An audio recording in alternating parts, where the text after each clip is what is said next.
Hello. Great. I thought that was going to be really loud. It wasn't as loud as I thought it was. Hello, everyone. Welcome. If you are here for this particular talk, Gradle Snatchers, then you're in the right place. If you're not, please move very, very quickly. My name's Ed. Thank you very much for joining me. Let's kick off because I want to get straight into it. So some of you, I know some of you know me, but some of you might not know me. And if you don't know me, like I said, my name's Ed. I'm a lead Android dev at ASOS, the clothing company. We ship clothes all around the world. As you can clearly tell, I work in fashion, very fashionable, in my jumper, yeah. And I'd like to talk about mobile security. I'd like to talk about it quite a lot. This talk is obviously a mobile security one, so hopefully you all like mobile security too, which is fantastic. Of course, I've got to shoehorn a picture of my dog in somehow. So he's there, he's always with me. And I'm still available on all good social media. You probably know me as Spaghetti Code. That's why I've just handed out a bunch of spaghetti stickers. If you didn't get a sticker, feel free to stick around at the end, and I'm more than happy to give you one. And yeah, thanks for coming. I hope you learned something new. Hopefully this talk is really interesting. And even if it's not, please stick around. Cool. So the first thing I'd like to talk about is supply chain attacks. Now, hopefully some of you know what a supply chain attack is, but it's essentially an attack on your tooling with the aim of introducing vulnerabilities or malicious code into your tooling without being detected by you, the developer. So you might have a malicious actor within your company. You might have somebody that gains access to your code base and adds a vulnerability, or you might just have a project that's open source, and we'll see a couple of examples where of stories where things have been introduced in a way where, yeah, it was undetected by you, the actual developer.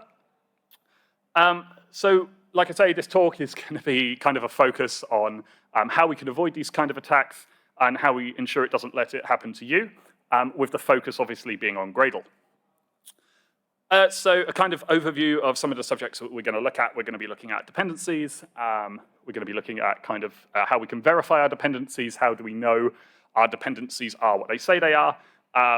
We're going to look at the tooling, some of the helpers that we have when we're using Gradle, and how we can secure those. And we're also going to look at the binaries and how we kind of make sure that the binaries for Gradle are what they say they are as well. So without further ado, let's talk about the elephant in the room, which is Gradle.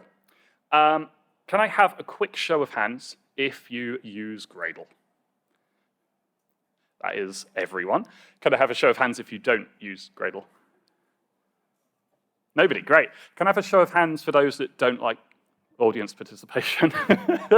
Me. Yeah, I don't like it either. Don't worry, there isn't any more. Cool. Yeah, let's first of all, let's set ourselves up. Let's talk about kind of our history of our love for Gradle. Actually, there is one more bit for our audience participation.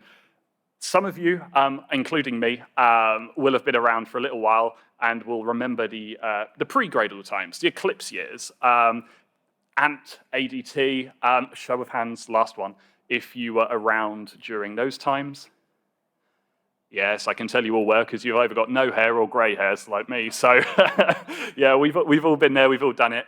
I affectionately call this the Dark Ages. If you've never had this problem, you've never worked with Eclipse, you've never not had Gradle, you don't know how lucky you've got it, trust me. I know your Gradle builds might be slow occasionally, but yeah, it's much better than some of the errors that you see on screen here. Some of these are ones I actually took myself back in the day. So yeah, hopefully you'd all agree we're in a much better place now. And that kind of better place started off back in the day in 2012 when the new build tool, in inverted commas, was released, which was actually the Android Gradle plugin version 0.1. It took a little while before we got to V1. V1 initially released in winter 2014, so at that point I think there was a much more wider adoption of Gradle, and we kind of moved away from Ant and finally started using Gradle full time. And that kind of takes us to the present day, 2023. We're on AGP version 8, which is right up and coming, and but of course that's quite a lot of time in between there, and we're going to start with a story that happened in 2018, and that story is called A Confusing Dependency. Some of you may have heard of this particular story before, so please don't spoil it for the others here. But this involves one of our favorite people, Marton. Marton is a DevRel now for JetBrains, previously DevRel at Google. You probably recognize his face. You've probably seen him on YouTube plenty of times before. He's a great member of the community. He usually walks in just about after I've done this particular slide. He did in Berlin, so I'm kind of waiting for him to do it now. But yeah, this story concerns him. In his own words, when this story took place in 2018, he was a relatively inexperienced dev who didn't really, have the wealth of knowledge he has now. And what he was doing was he was building a new app, he was building a prototype for something, and he wanted to import a library from Jetpack. I'm sure that we've done this plenty of times before. We've got a dependency that we want to use, and we found where it is, and we've imported it. We all know how to do that. It's important to note in this particular instance that this was the very first action he pretty much did in his test app. His test app, I think it was a music player or something that had local capabilities. It wasn't something that required the internet permissions. So like everybody, when you start a new Android project, he didn't put in the internet permission. I know we all forget it at least once. So to his surprise, when he ran his first build, he got a security exception. Permission denied, missing internet. Huh? What? That didn't make any sense. The dependency itself should have had no internet permission. So he looked and he checked, and his imports looked all correct. He, as you can see, had his repositories listed. He had correctly put Jetpack there, and he'd correctly implemented and imported the correct dependency. However, what he had failed to realize was the way that Gradle actually resolves these dependencies is line by line. So the first thing that Gradle does is check the first repository in the list, in this case, Google. Does it have a package that matches the one that he was fetching? No. So it checks, does not exist. And then he checked JCenter. And it shouldn't have existed, but it did. So let me introduce our malicious actor, in this case, Fake Wharton. Fake Wharton was the person behind this, and essentially what had happened was on JCenter, a malicious user had added to a very popular name, Jake Wharton, added a malicious dependency, creating a repo after a name of one of his libraries. So as you can see, the Wharton has got 2 A's in. Obviously, that's not how Jake spells his name. And this user had managed to impersonate somebody and upload a whole bunch of malicious dependencies shadowing popular libraries on other repositories, such as Maven Central. So what had happened was Marton had imported a perfectly invalid dependency from JCenter, and it had been impersonated by this guy. So when he ran his code, all that was really happening was it was actually injecting a load of malicious code and not what he was expecting at all. So what is the long story short here? The long story short is that we're all glad JCenter's gone. JCenter was, not our friend, and I'm sure we're all better off without it. But also that we should not be trusting anyone. Marton does a great job of writing this up on his blog. I did not do that justice at all. It's much better read probably and coming from him than it is coming from me. But definitely, we should be far less trusting of our dependencies. That's the takeaway from this, is that we shouldn't blindly import stuff and assume everything's fine, because it could not be. So let's talk about how we can verify our dependencies in Gradle. We kind of want to ask a bunch of questions when we're talking about dependencies. We want to ask, are my dependencies legitimate? And we can do that in kind of multiple ways. We can first of all check if the integrity is compromised. The integrity is essentially making sure, is the dependency what it says it is? Is it what all the code is expected to be? Is it, essentially the correct files that I'm importing? Then we can also talk about the origin or the provenance, and that's basically the author. Is the author who they say they are? So am I importing a library from Jake Wharton or Fake Wharton? And then also, what about transitive dependencies? Transitive dependencies, of course, being the libraries that our own dependencies use. Gradle offers a solution for this in two ways. You have checksum verification and signature verification. Checksum verification is used primarily for the integrity, whereas signature verification is used generally for the provenance to make sure that it is from the author they say they are. So we're going to go through both of these and how to do these. The first one, of course, is checksum.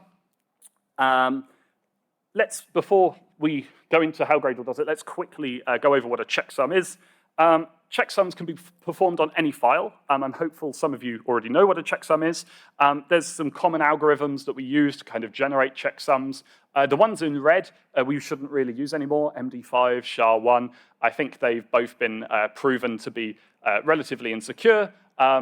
We don't tend to use those anymore. We tend to use something like SHA-256.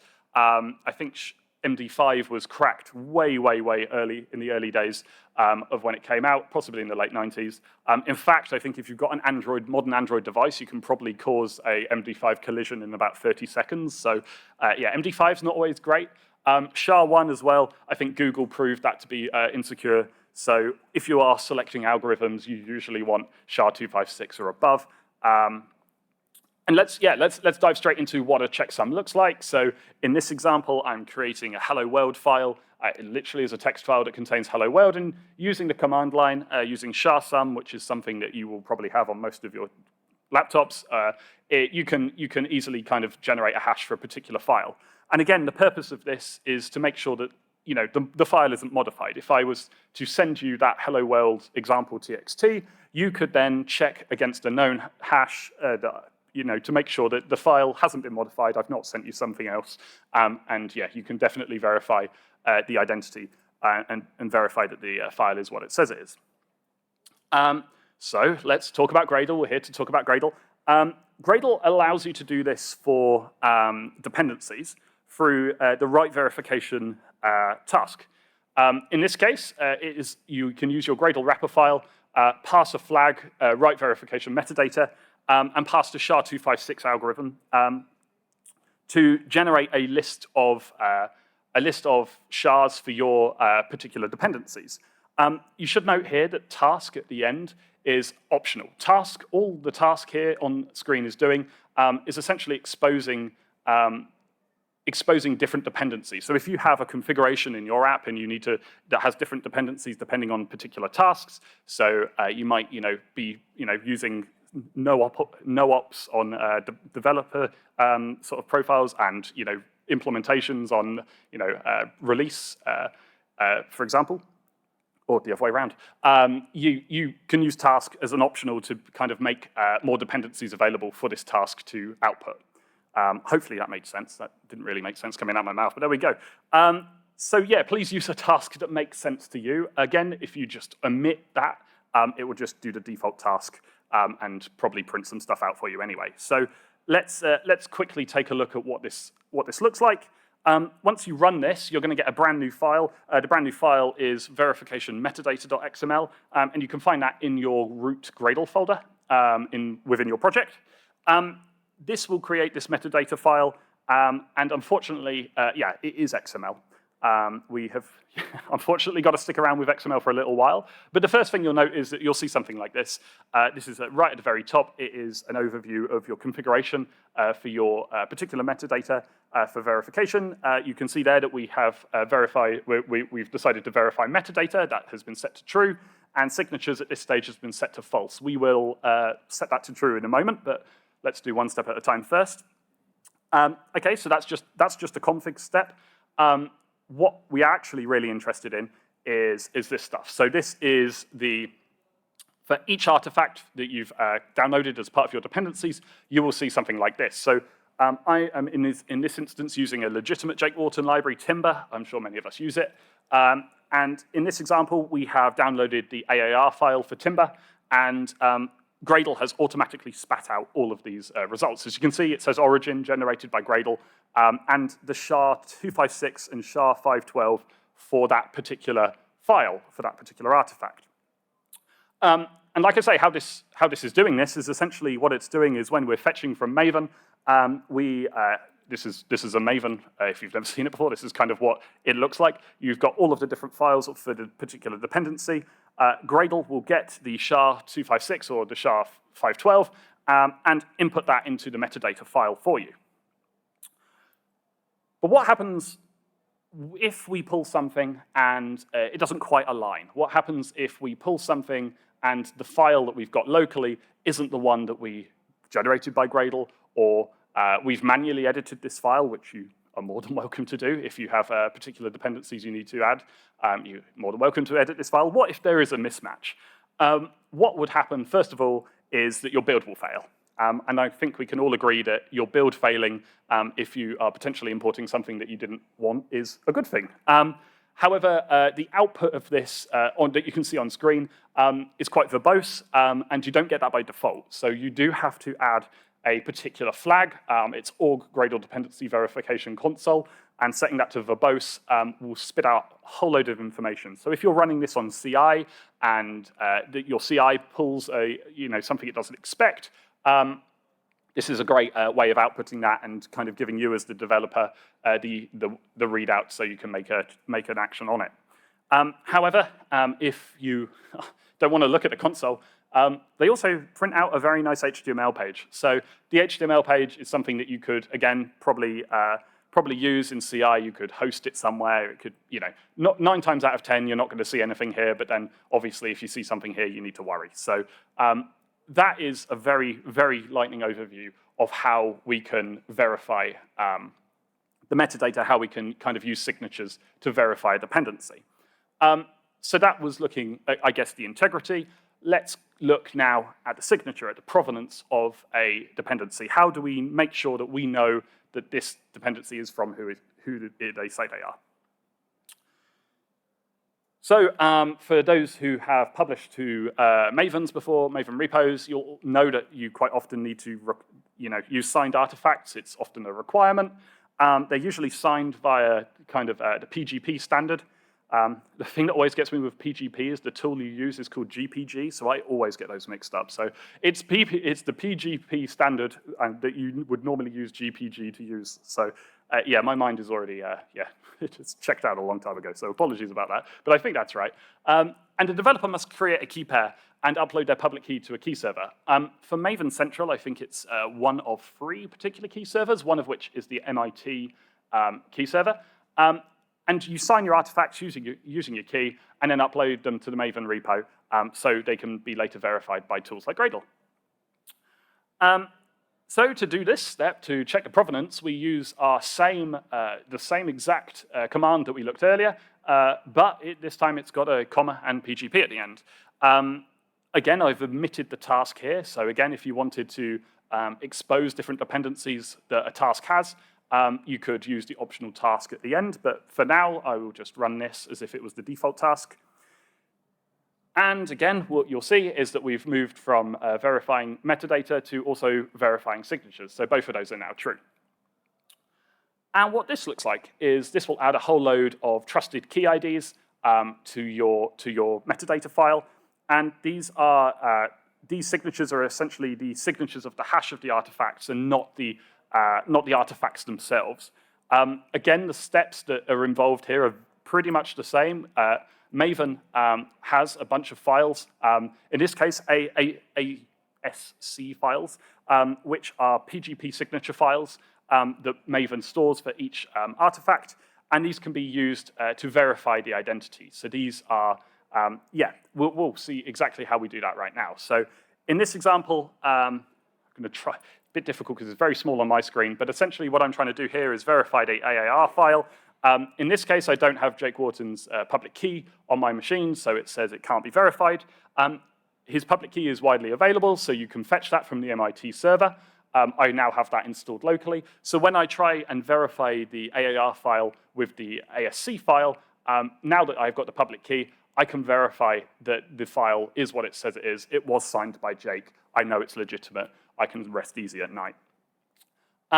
One thing to note, in this particular example, I think the key is expired. Now, that isn't necessarily a security problem. What would be a problem is if the key was expired at the time of signing those particular files. So in this instance, his key is since expired, since he's created these files, but because at the time the files were signed, it was valid, yeah, there is no real security concern there. We can still say with a degree of certainty that they are from him.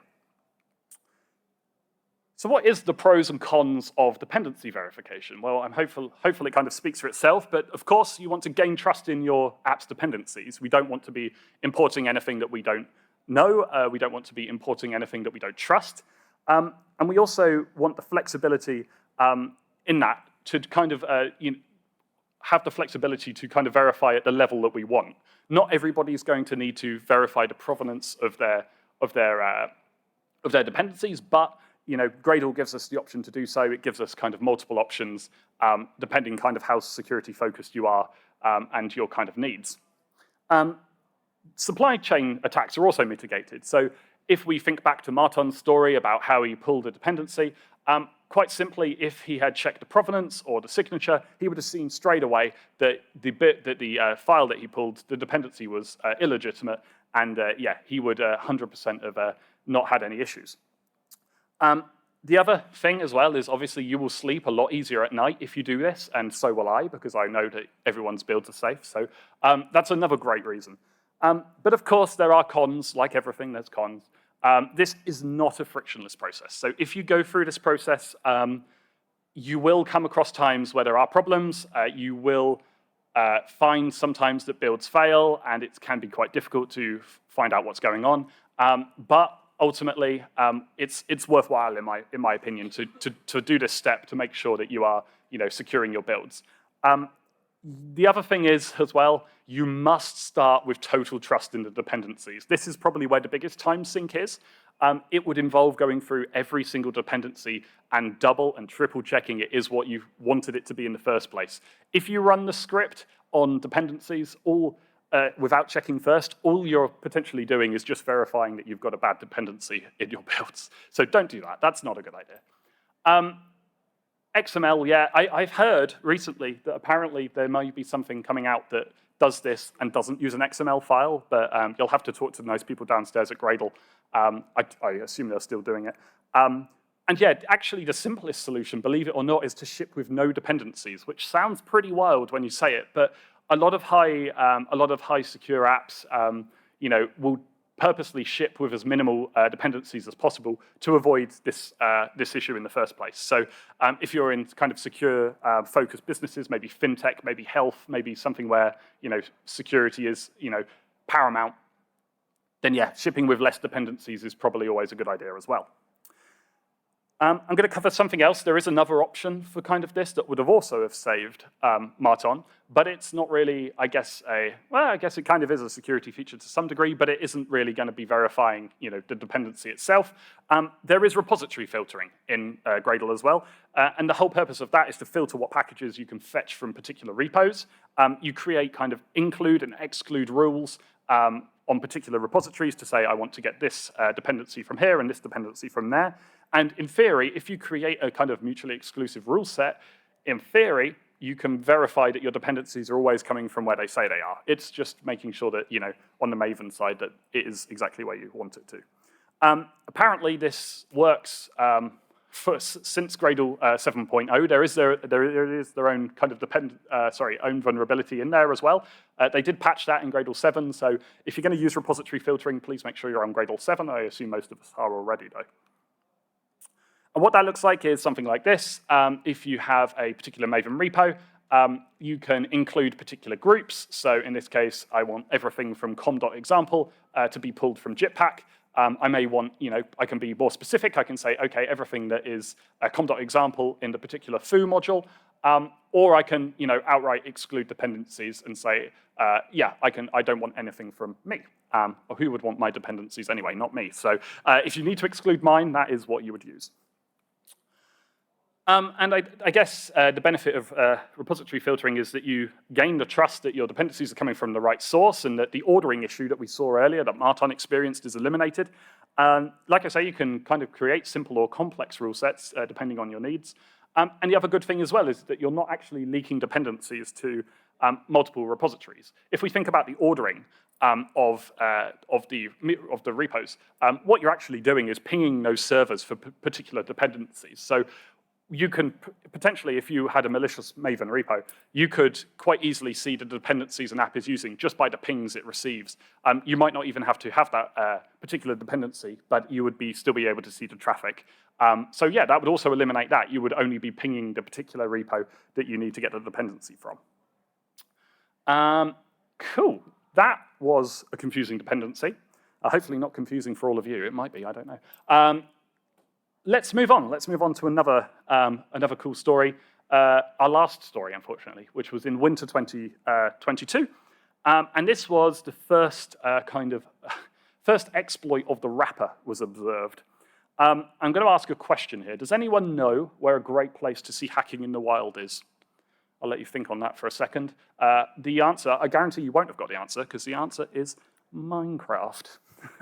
I didn't think I'd be talking about Minecraft at a DroidCon, but I am. It is relevant, I promise. This story refers to a particular online community. This online community is minecraftonline.com. Some of you may have played on it. It is actually the oldest MinePlayer server still in existence that's using the same multiplayer map. Now, I've got a note here that it says it was opened 1 hour after multiplayer functionality was added to Minecraft. So yeah, they were right on top of it. They're still playing on it. It's still around, and they have had 290,000 unique players, which is fairly impressive. Yeah, it must be. This is relevant, I promise, because Minecraft servers use plugins, and the plugins are JVM language products, like Android. And Gradle is also the build system used, like Android. So let's talk about what happened. Let's talk about this particular story and what occurred. So there was a player who got banned. They were breaking rules. I don't know the ins and outs, but essentially I think they were trying to distribute malware to other users. So your standard kind of salty Minecraft player. And they got so salty, they actually decided to become a totally legit player just to mess with the dev team. They became a totally legit player through social engineering, assuming a fake identity over a period of months, and eventually won the trust over of the developers to the extent where they were promoted to a dev team member. This gave them access to the source code for the plugins that they were used on the server. This gave them access to internal chats, internal files, and ultimately, this culminated in a particular commit this user created, where they updated the Gradle wrapper jar file. Now, if you were to see this in a code review, would you see that and immediately see a red flag? Now, the answer is hopefully yes, but I think he committed this with like 100, 200, maybe multiple different files. I'd scroll past that. I must admit, I would scroll past that, probably not even see it, and not realize what had happened. But what had happened was he had secretly distributed this modified Gradle wrapper file, Gradle wrapper jar file, and the exploit was designed in a way that it would only run on the CI, so it would be completely undetected when the project was run locally. What it did was, essentially, through this, it allowed for him to essentially backdoor the server, and not only backdoor the server, but also get access to, I don't think this was the least of their concerns, but he was able to get God mode in Minecraft. He was able to access internal chats. He was able to, monitor player activity, and he actually had basically full root access to the Linux server that this Minecraft server was running on, and the hardware associated. So. Yeah, it was a pretty bad time for this community. They were able to, I think the way that they were able to send commands was through JavaScript to the server to execute, and it could be anything from, like I say, summoning items to banning players to, accessing the Linux command line. And like I say, this was the first kind of public acknowledged supply chain attack on the wrapper jar file. Gradle did a really great security review of this. They did a great blog post. It's very, very worth your time to read. But there are some ways that this could have been protected. There are some steps to kind of avoid this. And the first one is to verify the wrapper's integrity. We can definitely also verify the Gradle binary. So once the wrapper has pulled the binary, we can also verify that the Gradle which is running is actually what we want it to. And Gradle publicly, for minor, major, every release in between, publicly puts the checksums out there, so we can kind of verify that. I wrote a very, very bad script that essentially does this for you. It is, I think every project here probably has checked in the Gradle jar file. I wouldn't take photos of this just yet. There is a better thing after this, but you can use my hacky script if you wish. But I think Gradle announced that there was about 3 million Gradle jar files on GitHub alone. So your files, I'm almost guaranteeing that you aren't probably doing this already, and you should be. It's a very easy thing to do. You can use my script to do it. If you've got CI, you can definitely run my script to verify that the wrapper jar file is what it says it is. Or probably better, you can probably, instead of trusting me, trust the Gradle team and use their own GitHub actions. So if you're using GitHub, this is literally click and it works. So you just need to scan that file, scan that QR, hit that button, and you can probably do it in the time, I've finished this slide. So make sure that you definitely check this out. It's a really easy way of verifying that the wrapper is what it says it is.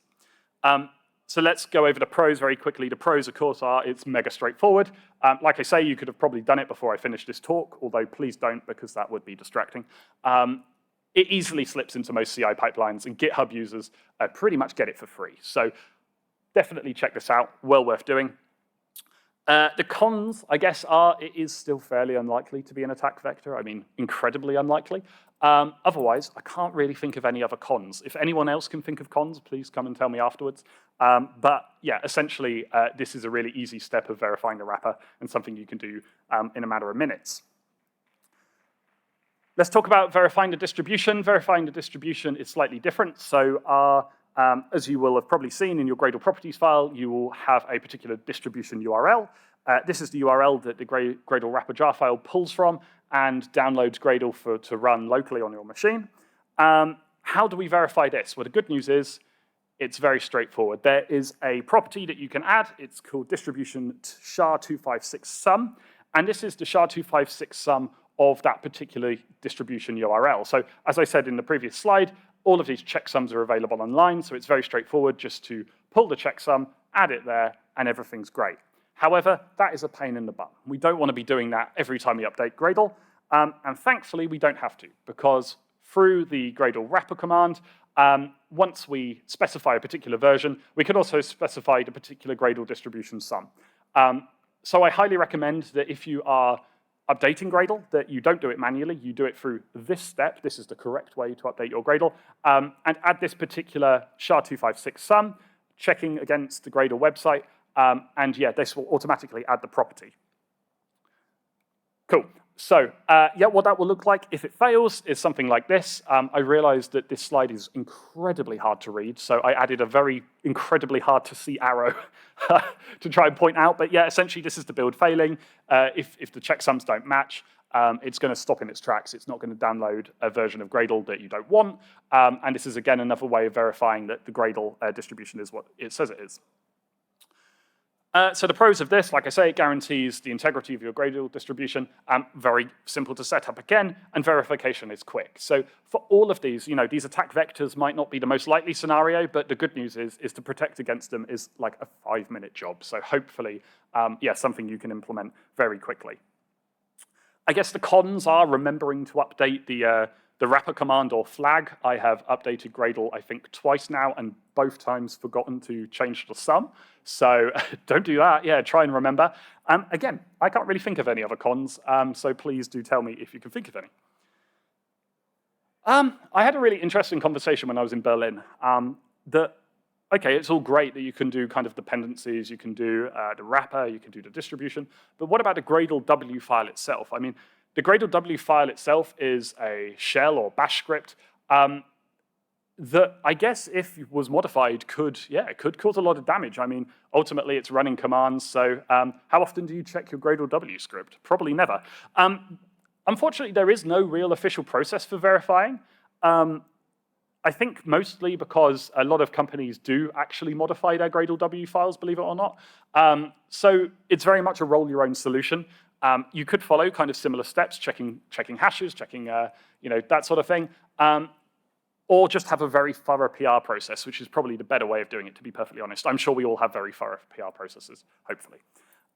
However, there is an open issue for this. So if you take anything away from this talk, please take this away. Please give it a thumbs up, because I would really like an official solution here. What'd be really good is kind of the opt-out model, where this isn't for everyone, but it's something you can opt into.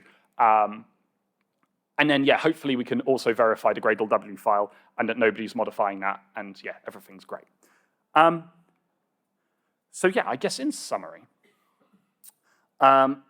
Gradle supply chain attacks are very rare. I'm not gonna pull the wool over your eyes and tell you that these are happening all the time. They're not, but they are incredibly easy to protect against. So it is well worth your time doing.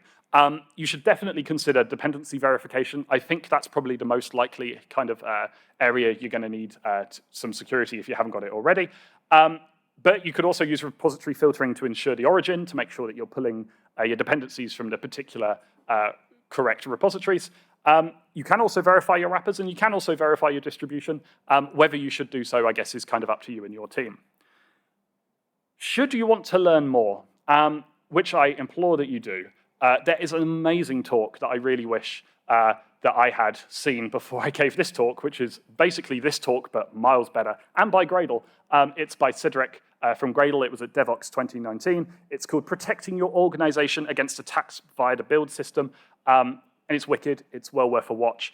And yeah, it's coming from the horse's mouth, or the elephant's mouth, I guess. You can also check out the Gradle security documentation. There's a lot there. It's very well written. Hopefully, you will learn a lot from there like I did. And you can also speak to a nice human being at the Gradle booth at DroidCon. They're downstairs. They've got wicked T-shirts. You should definitely go get them. They always have great swag, so it's worth it just for that, if nothing else. And if you were asleep for the whole of this and none of this made sense, the good news is it's now also a blog post. Please do read the blog post. It covers everything I covered here in a little bit more detail, probably a lot more coherently. And that can be found on my website. My website is spaghetti.dev/talks for more in-depth mobile security talks and blogs. I'm amazed to have so many people come to a security talk. I've never seen so many people. It honestly has been an honor to be here. Thank you so much for coming. That's it. Thanks.